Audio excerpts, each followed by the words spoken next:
Assalamualaikum warahmatullahi wabarakatuh. Perkenalkan, saya Zana Mardiana. Saya akan mempresentasikan materi mengenai pendekatan kualitatif dalam pemilihan metode penanganan risiko. Nah, pendekatan kualitatif dalam manajemen risiko digunakan untuk membantu manajer memilih metode penanganan risiko tanpa harus langsung menggunakan angka atau data statistik. Nah, di sini yang dipakai adalah penilaian logis, pengalaman, dan intuisi. Kenapa penting? Karena tidak semua risiko bisa langsung dihitung, tetapi harus tetap ditangani. Nah, jadi pendekatan ini berguna untuk menyusun strategi awal yang praktis dan juga cepat. Nah, yang pertama yaitu pendahuluan. Dalam praktik, perubahan cepat di lingkungan risiko menuntut respon yang cepat juga. Namun, karena keterbatasan, manajer risiko seringkali hanya fokus pada sebagian kecil dari keseluruhan risiko.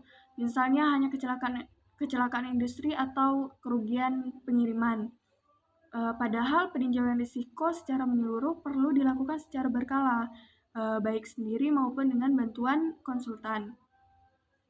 Nah, pendekatan sistematis penting agar keputusan manajemen risiko sejalan dengan tujuan perusahaan dan mempertimbangkan hubungan antar berbagai keputusan risiko. Tanpa pendekatan ini, bisa muncul keputusan yang tidak konsisten atau standar berbeda-beda untuk kasus yang sama. Nah, kemudian salah satu contoh pendekatan kualitatif adalah metode asuransi. Nah, metode asuransi ini mencangkup dua langkah. Yang pertama, manajer risiko membuat daftar perlindungan asuransi terbaik untuk menutup risiko perusahaan, yaitu tujuannya adalah perlindungan paling lengkap dengan biaya serendah mungkin. Kemudian yang kedua, membuat daftar yang telah diperbaiki, yaitu tujuannya agar pengguna asuransi benar-benar efisien, tidak membayar premi untuk risiko yang bisa ditangani sendiri dengan biaya lebih murah. Selanjutnya, pendaftaran sementara.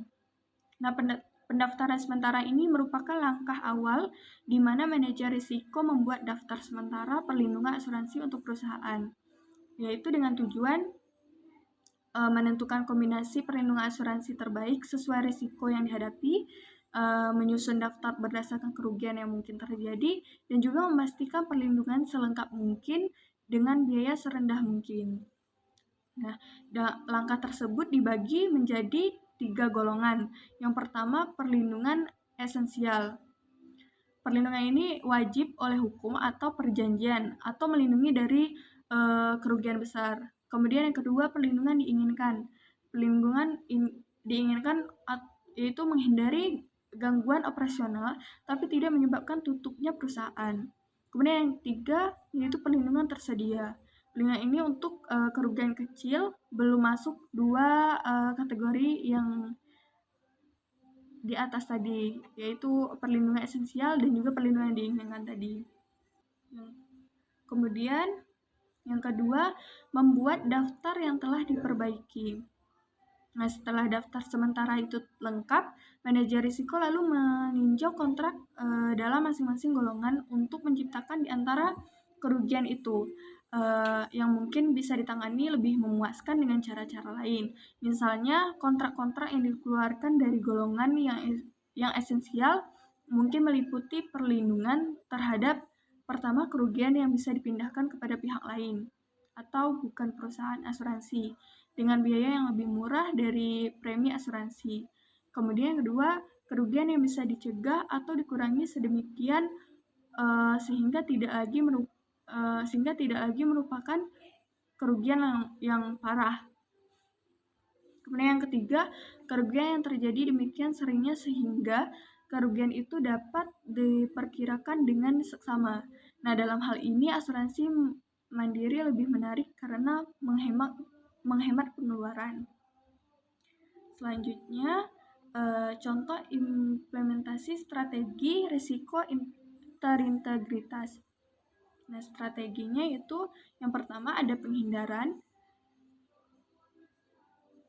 Nah, penghindaran ini yaitu tidak menjalankan aktivitas yang berisiko tinggi sama sekali. Kemudian pencegahan. Pencegahan ini upaya mengurangi kemungkinan risiko terjadi, misalnya inspeksi, pelatihan. Selanjutnya penanggungan. Penanggungan sendiri, yaitu menanggung risiko kecil atau prediktif tanpa asuransi. Dan yang terakhir yaitu pemindahan non-asuransi, yaitu memindahkan risiko ke pihak lain tanpa asuransi, misalnya lewat leasing. Kemudian selanjutnya asuransi. Asuransinya itu ada esensial, yaitu wajib diambil, misal asuransi pekerja, gugatan hukum, properti penting. Kemudian diinginkan, tidak wajib tapi sebaiknya dimiliki, misalnya kendaraan, ketidakmampuan kerja. Nah, yang terakhir juga tersedia risiko ringan, bisa diasuransikan tapi tidak mendesak, misal kaca, peralatan. Baik, setelah kita memahami pendekatan kualitatif tadi, kita masuk ke pendekatan berikutnya, yaitu pendekatan kuantitatif. Nah, di sini risiko dinilai dan dibandingkan berdasarkan data numerik seperti biaya, kemungkinan, dan juga nilai kerugian. Nah, pendekatan kuantitatif ini adalah metode untuk mengevaluasi dan memilih penanganan risiko berdasarkan angka. Misalnya, seberapa besar nilai kerugiannya, berapa biaya penanganannya, dan mana opsi yang paling efisien secara biaya. Nah, pendekatan ini tuh cocok untuk membuat keputusan yang lebih objektif dan juga terukur. Kemudian selanjutnya, kita masuk ke matriks kerugian. Nah, matriks ini sebenarnya adalah alat bantu yang digunakan manajer risiko untuk mengambil keputusan. Intinya ini membantu kita untuk melihat hasil dari berbagai keputusan yang bisa diambil saat menghadapi risiko. Di matriks kerugian ini ada 3 perangkat tindakan manajer, yaitu yang pertama menanggung risiko. Artinya kita siap menanggung sendiri akibat dari risiko tersebut. Contohnya tuh misalnya sebuah toko baju memilih untuk tidak mengasuransikan rak pajangannya. Kalau rusak ya diperbaiki sendiri gitu. Kemudian yang kedua, menanggung risiko, menambah usaha pengamanan. Jadi risiko tetap ditanggung, tapi ada usaha untuk mencegah atau mengurangi.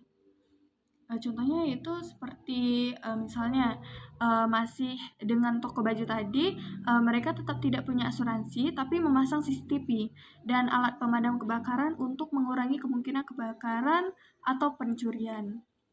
Kemudian yang ketiga, ada membeli perlindungan asuransi. Nah, ini paling umum, yaitu risiko dipindahkan ke perusahaan asuransi. Contohnya toko baju tadi membeli asuransi kebakaran, jadi kalau ada kerugian bisa diklaim ke asuransi.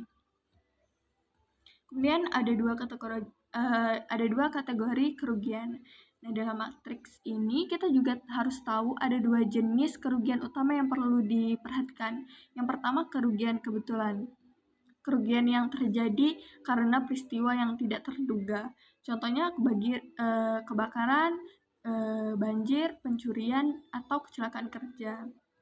Kemudian yang kedua ada biaya yang akan timbul. Kerugian yang memang sudah bisa diprediksi dan biasanya rutin.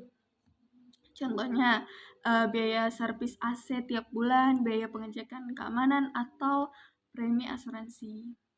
Nah, jadi melalui matriks ini manajer risiko bisa melihat semua kemungkinan dan memutuskan tindakan terbaik. Apakah ditanggung sendiri, dicegah sebisa mungkin, atau dipindahkan ke pihak asuransi. Intinya biar kerugian bisa dikendalikan dan nggak bikin bisnis kolaps gitu. Pengaruh pajak terhadap keputusan. Contohnya, tarif pajak rata-rata 50%, kerugian besar 200 juta. Sesudah pajak akan menjadi 50%. 50% dikali 200 juta sama dengan 10 juta. Dan biaya kredit akan menjadi 50% dikali dengan 12 juta sama dengan 6 juta. Jadi total kerugian tersebut sesudah pajak adalah 106 juta. Selanjutnya, pengaruh kecemasan dalam menetapkan keputusan. Nah, nilai kecemasan merupakan faktor yang sangat subjektif. Nilai itu tergantung pada distribusi probabilitas dari ketidakpastian tentang apa yang terjadi menurut perasaan pribadi manajer risiko yang bersangkutan. Kemudian yang kedua, risiko lain yang dihadapi perusahaan yang bersangkutan dan juga tujuan manajemen risiko perusahaan yang bersangkutan. Contohnya, apabila kecemasan yang timbul karena keputusan menanggung sendiri, risiko dinilai 4 juta, kerugian potensial adalah 106 juta. Karena nilai kecemasan tersebut sama, baik pada outcome kebakaran maupun pada outcome tidak ada kebakaran, maka 4 juta mesti ditambahkan kepada kedua outcome kebakaran dan tidak ada kebakaran. Selanjutnya, masuk ke objektif dan aturan pengambilan keputusan. Nah, di bagian ini kita bahas tentang bagaimana cara manajer risiko mengambil keputusan.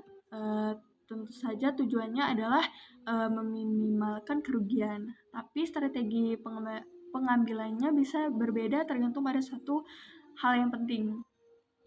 Apakah probabilitas kerugian bisa diperkirakan atau tidak? Yang pertama, probabilitas tidak bisa diperkirakan. Artinya kita nggak tahu seberapa besar kemungkinan kerugian akan terjadi. Jadi